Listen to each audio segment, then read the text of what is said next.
আমি হুমায়ুন কবির বলছি, এখানে আমাদের উপরে আক্রমণ আসলে ইরানে সেই খবর পৌঁছে দেব।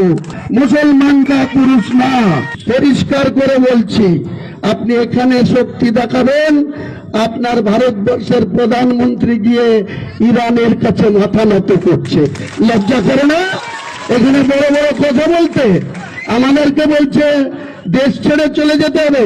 ভারতবর্ষটা হিন্দুরও, ভারতবর্ষটা মুসলিমেরও, সব জাতি ধর্ম নির্বিশেষে মানুষের গণতান্ত্রিক অধিকার আছে।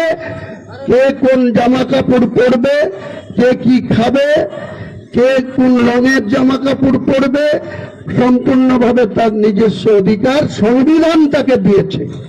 তার ক্যাবিনেট সদস্য নিদান দিচ্ছে আমাদেরকে ভারতবর্ষের বাইরে যেতে হবে। মোদিজি কেন গিয়ে সৌদি আরবে মাথা নত করে? মোদিজি কেন গিয়ে ইরানের হরমুজ কলোনিতে তেল নেওয়ার জন্য এখনো তাদের কাছে মাথা নত করছে? আমি হুমায়ুন কবির বলছি, এখানে আমাদের উপরে আক্রমণ আসলে ইরানে সেই খবর পৌঁছে দেব, সে ক্ষমতা আমার আছে। তোমাদের মোকাবেলা করার আমেরিকা পাচ্ছে না, ইরানের সঙ্গে মোকাবেলা করতে ইসরায়েল পাচ্ছে না। তারা ভেবেছিল 28 ফেব্রুয়ারি ভোরবেলায় ইরানকে আক্রমণ করে 7 দিনের মধ্যে গুড়িয়ে দেবে।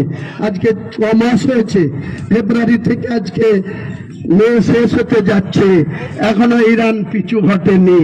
10টা বোমা খেয়েছে, তার প্রতি অন্তরে 8টা বোমা মেরেছে।